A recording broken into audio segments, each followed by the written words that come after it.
Bienvenidos oyentes de Radio Sefarada a estas noticias de hoy que comenta Jorge. ¿Qué tal? ¿Qué tal, Alejandro? Estos son los titulares. El Tribunal Supremo israelí desestima el recurso de expulsión del director de Human Rights Watch en el país. Irán reanuda el enriquecimiento de uranio en la planta de Fordo con la inyección de gas en más de 1.000 centrifugadoras. Según el expresidente paraguayo Cartés, la revocación del traslado de la embajada a Jerusalén fue una reacción personal contra él. Llega a Israel después de algún incidente el primer avión oficial para el jefe de gobierno. Estos son los asuntos del día aquí en las noticias de Radio Sefarad. Hablaremos hoy ya con Raquel de vuelta en la agenda cultural.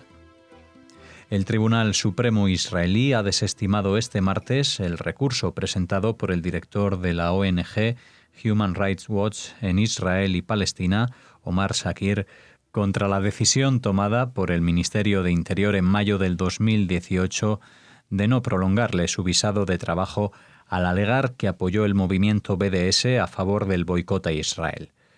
Si no hay un cambio de decisión de última hora del gobierno, el activista estadounidense dispone de 20 días para abandonar el país, poniendo fin a casi 4 años de proceso legal, burocrático y mediático. Varios ministros israelíes afirmaron que ningún país normal daría el permiso de trabajo en su territorio a alguien que, bajo el disfraz de falso activista de derechos humanos, actúa para dañarle y boicotear a sus ciudadanos, y recordaron la enmienda de una ley aprobada en 2017 que permite vetar la entrada de extranjeros que piden de forma pública el boicot a Israel. Las autoridades también acusaron a Shakir de haber participado en campañas de presión para pedir a empresas, la más mediática fue Airbnb, que no actúen en las colonias en Cisjordania y Jerusalén Este. Según el alto tribunal, Shakir no solo apoya sistemáticamente al BDS, incluso después de comenzar su trabajo con la organización Human Rights Watch, sino que su conducta respecto a la FIFA, así como sus llamados constantes a boicotear activos israelíes en la región, está basada en su firme negación de la legitimidad de las comunidades israelíes en Judea y Samaria. Bueno, vamos a ver, esto ya no es una opinión política, esto ya no es una decisión del gobierno o no, esto es una sentencia del Tribunal Supremo israelí, en base a las leyes de Israel, evidentemente. Entre ellas, una ley aprobada en 2017 que permite vetar la entrada de extranjeros que piden de forma pública el boicot a Israel. Vamos a ver, la verdad que yo no creo que haya otro país en el mundo que haya tenido que emitir una ley así, porque nunca se ha visto con una organización que viene a criticar o a pedir el boicot al país al que se dirigen. Uno puede decir, me imagino, desde distintas instancias políticas internacionales o nacionales, que bloqueen a determinado gobierno, a determinado jefe de Estado o lo que sea, porque no sea legal o no se considere legítimo su gobierno. Pero en el caso israelí, pues lo que se pone en solfa, de alguna manera, o se pone en cuestión, es el propio derecho de existencia del Estado, ¿no? Con lo cual, pues es yo creo que bastante comprensible de que, especialmente cuando hablamos de extranjeros, porque los israelíes tienen todo el derecho, los que viven en Israel son ciudadanos israelíes, siendo judíos o árabes, tienen todo el derecho a decir y a despotricar contra el país, e incluso cosas tan absurdas como querer desmantelar el propio país a través de métodos legales, siendo, por ejemplo, un político, ¿no? Y eso pasa con algunos representantes de la lista árabe conjunta, por ejemplo. Pero ya que vengan de fuera también a hacer ese trabajo, esto ya es bastante insostenible. Pero aparte ha sido reforzado por ley, ha sido votado en el Parlamento y al Tribunal Supremo no le queda más que ratificar lo que es legal, así que ya este señor puede decir lo que quiera, pero si él está actuando todo el tiempo en contra de el propio derecho a existencia de ese país, es lógico que no se acepte su participación o que no tenga un visado de trabajo No estamos hablando de que no puede entrar como turista, ¿eh? Estamos hablando de un visado de trabajo, es decir, que no se instale ahí como representante de esta organización. La organización puede mandar, no es que se meta a la organización, porque la organización tendría que demostrarse que en sí misma ha hecho declaraciones en favor del boicot a Israel, sino ya se está hablando de los individuos. Si la organización quiere mandar a otro individuo a la zona de Israel-Palestina, como lo llaman ellos, que no haya actuado y apoyado públicamente el boicot a la existencia del Estado de Israel, no tiene ningún problema. Así que, o puede contratar también a algún nacional, algún israelí, siendo, como digo, tanto judío como árabe, que diga lo que quiera decir dentro de la legalidad. Pero yo no entiendo que de esto se haga una cuestión de ataque a ningún derecho fundamental, ni derechos civiles, ni violando ninguna ley internacional, porque en todo caso aquí lo que se estaba violando es una ley no escrita, pero por lo menos hasta que Israel la aprobó en 2017, es decir, que uno no tiene por qué alojar en su propia casa como invitado a alguien que te la quiere destrozar, ¿no? Es decir, vamos a ver. El presidente iraní Hassan Rouhani anunció este martes que su país va a reanudar el enriquecimiento de uranio en la planta de Fordo con la inyección de gas en 1.044 centrifugadoras en el cuarto paso de reducción de sus compromisos del acuerdo nuclear de 2015. Pese a esto, Rouhani adelantó que Irán seguirá negociando con el resto de firmantes del acuerdo, Rusia, China, Francia, el Reino Unido y Alemania, y que toda su actividad estará bajo la supervisión del OIEA, el Organismo Internacional de Energía Atómica. Este es el cuarto paso, tras los adoptados en mayo, julio y septiembre pasados, de Irán para presionar a la otra parte del acuerdo, principalmente a los 3 países europeos, para que tomen medidas prácticas para contrarrestar las sanciones estadounidenses. El anuncio se produce un día después de que Irán inaugurara una cadena de 30 centrifugadoras IR-6 avanzadas en la planta de Natanz y que revelará que Irán produce actualmente 5 kilos de uranio enriquecido al día, 10 veces más que hace 2 meses.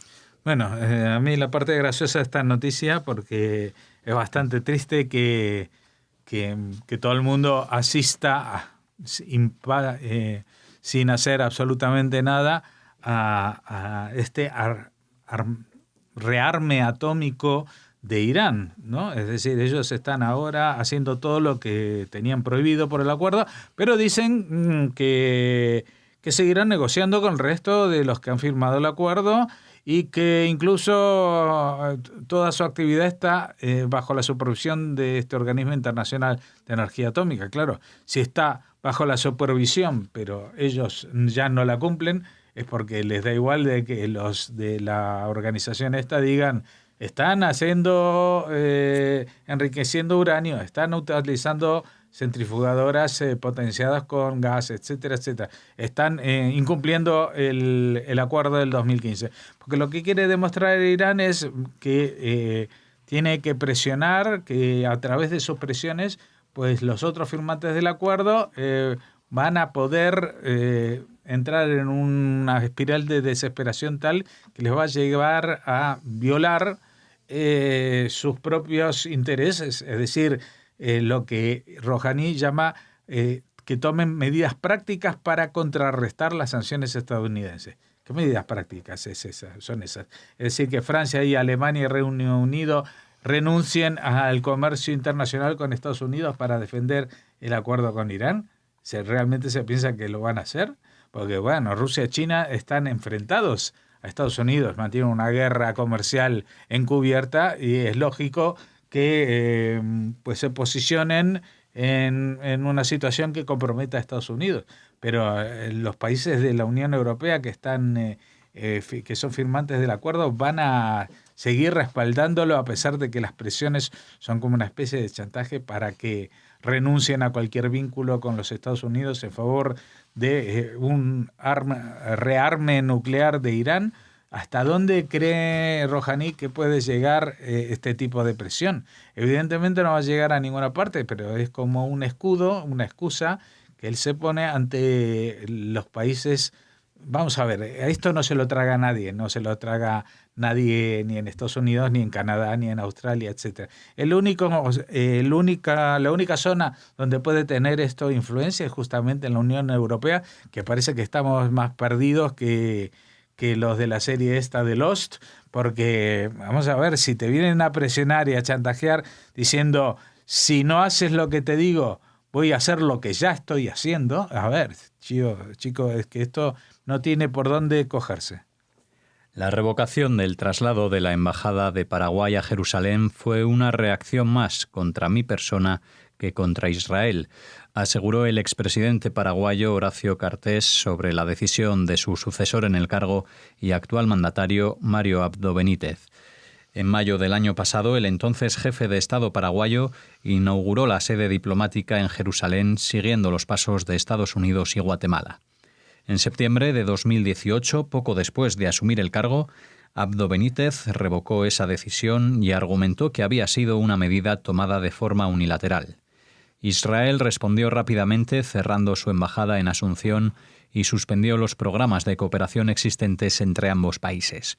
En septiembre de este año, con una mejora de las relaciones bilaterales tras el reconocimiento por parte de Paraguay del movimiento islamista palestino Hamás como una organización terrorista internacional y la designación de un embajador israelí concurrente en Asunción, Paraguay anunció que abriría una oficina comercial en Jerusalén y enviaría un agregado.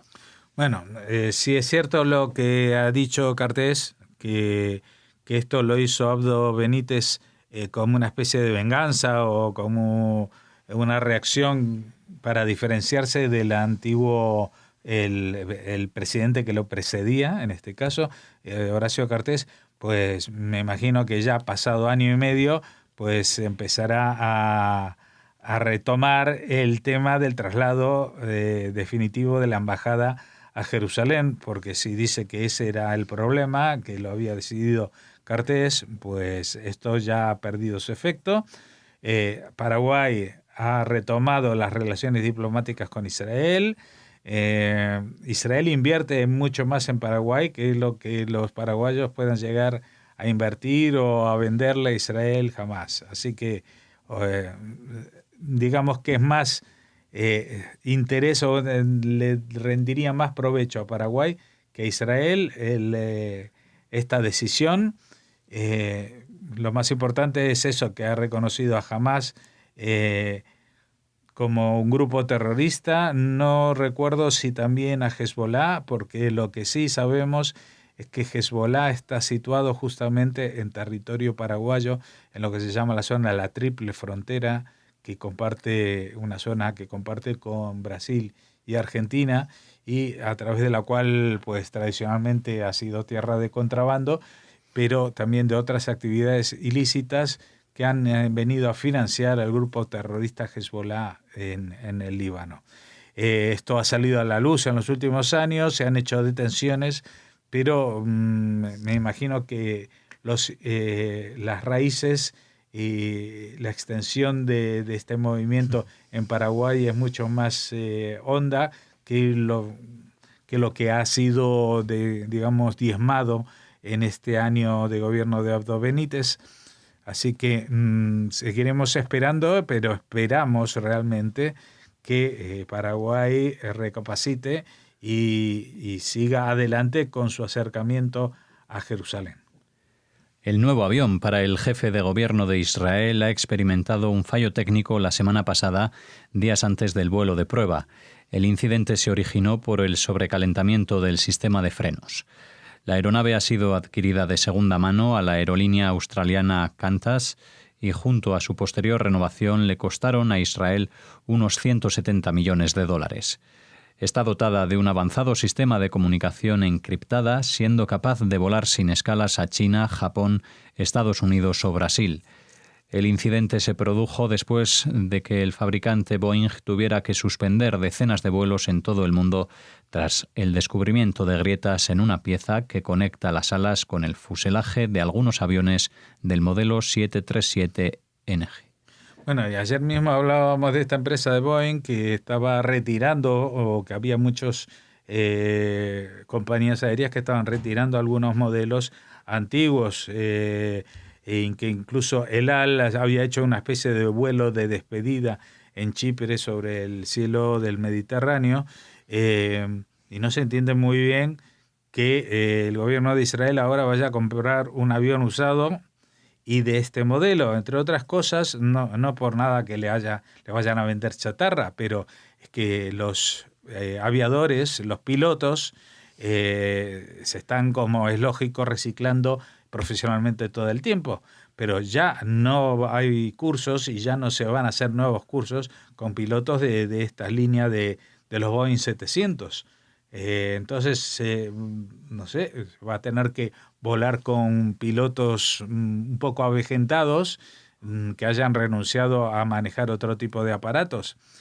También me llama la atención porque yo creo que en el pasado se hablaba de que Netanyahu había instalado justamente en un avión presidencial, o en este caso no es presidencial, sino del primer ministro, una cama muy grande para poder volar él con su mujer a un encuentro en Estados Unidos, etcétera, etcétera. Así que yo pensaba que existía un avión oficial, un Air Force One de Israel, y que incluso se había hablado de que se habían asignado para esto un presupuesto que se había sobrepasado mucho, porque no olvidemos que la idea, digamos, en todos los países del mundo los jefes de gobierno tienen algún aparato de vuelo.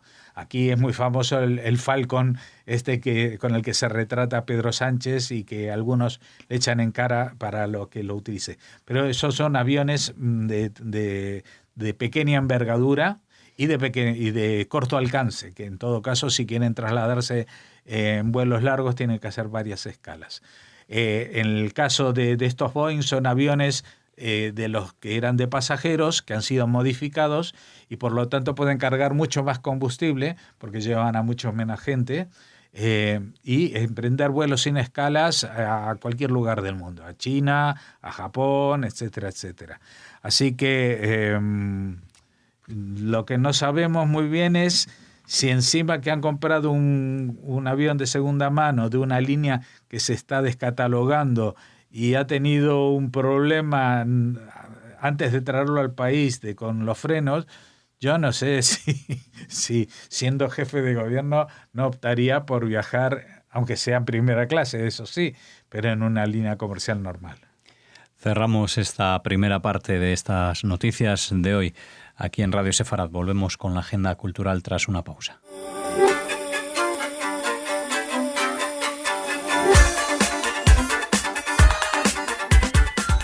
Comenzamos la agenda cultural. Recibimos de vuelta a Raquel aquí en Radio Sefarad. ¿Qué tal? Hola Alex, encantada de estar de vuelta, aunque ha sido muy enriquecedor y muy interesante haber estado cubriendo los primeros días de las 10ª jornadas sefardíes de La Rioja. En San Millán de la Cogolla. En San Millán de la Cogolla, con un montón de amigos de la radio, gente interesantísima, los máximos expertos, y bueno, ya les iremos transmitiendo todo lo que hemos conseguido, todas las entrevistas y las ponencias que hemos conseguido grabar allí, así que algunas de contenta. ellas ya hemos emitido, sí. Actos en directo, el acto inaugural, la entrevista con Enrique Barón, una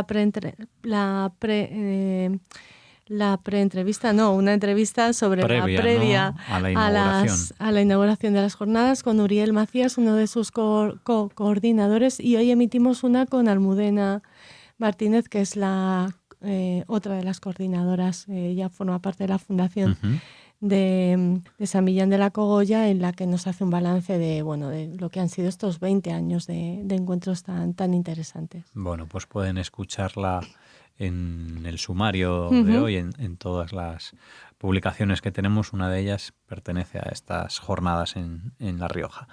Ahora comenzamos con la agenda para los oyentes. Y abandonamos Rioja y nos vamos a Jaén, porque el alcalde de esta localidad andaluza, Julio Millán, ha anunciado que la capital acogerá el 12 de diciembre la asamblea de la Red de Juderías de España, con la asistencia de los alcaldes de las distintas localidades que forman parte de la red.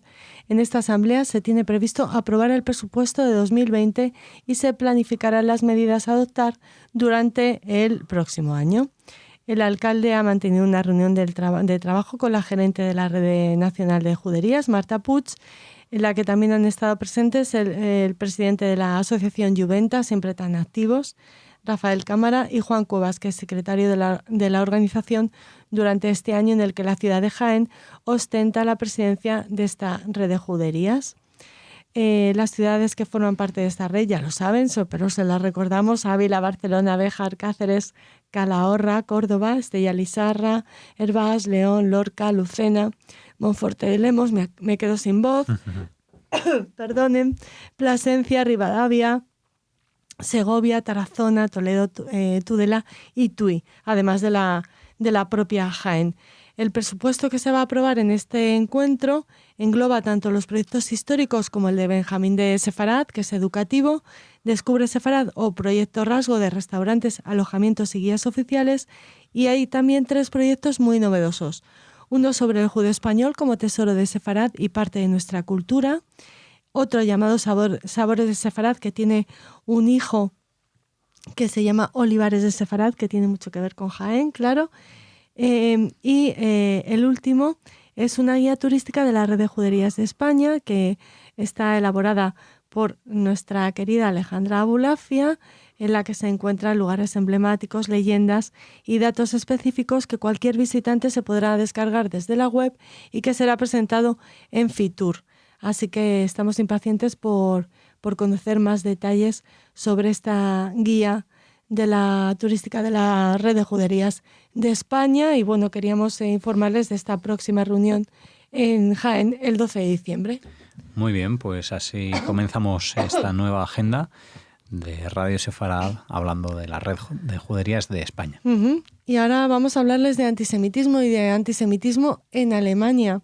Mientras la Iglesia alemana advierte del auge del antisemitismo en el país, la policía investiga la excursión que el pasado 15 de octubre realizó un grupo de alumnos del colegio Theo Koch al campo de concentración de Buchenwald, en Turingia, que saben muchos de ustedes es el Estado federado alemán en el que el partido antieuropeo y anti-extranjeros y antisemita, nos atrevemos a decir Alternativa para Alemania, acaba de obtener casi 1 de cada 4 votos en las regionales, en las elecciones que se realizaron hace muy poco.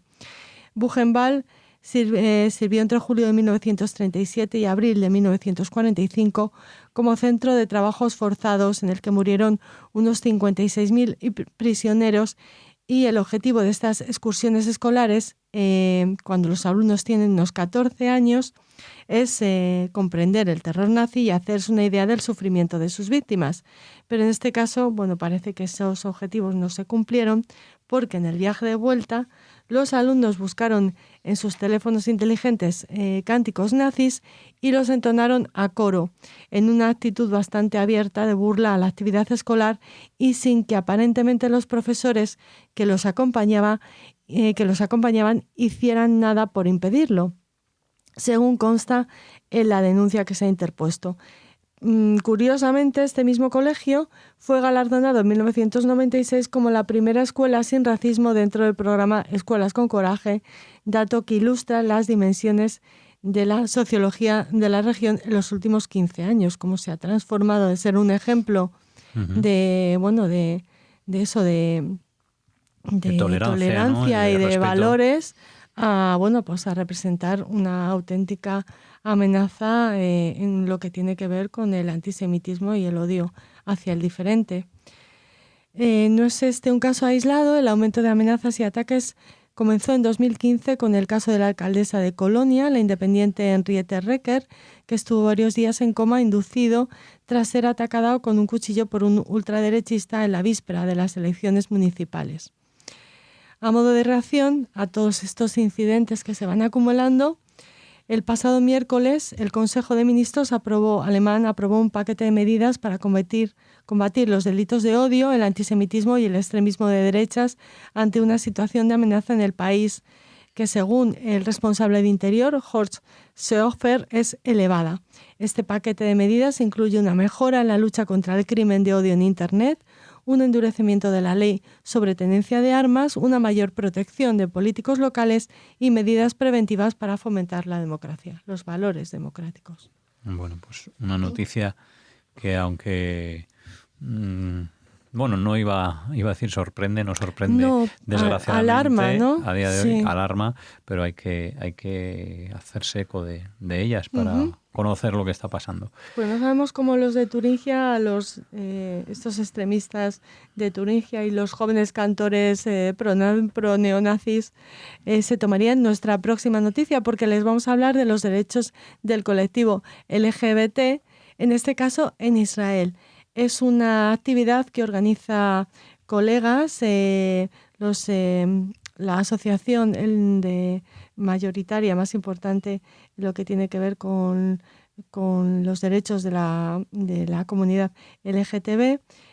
Lo organizan en la calle Cabestreros número 8 en Madrid y bueno, van a hablar de esos derechos de este colectivo tan perseguido en Oriente Próximo y que bueno, en Israel pues se cuenta con tolerancia absoluta y con derechos plenos.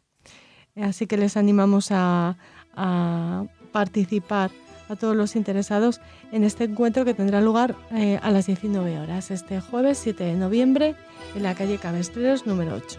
Pues con ese anuncio hemos llegado hasta el final de la agenda cultural de hoy. Gracias por escucharnos y hasta mañana. A todos los oyentes aquí en Radio Sefarad les esperamos.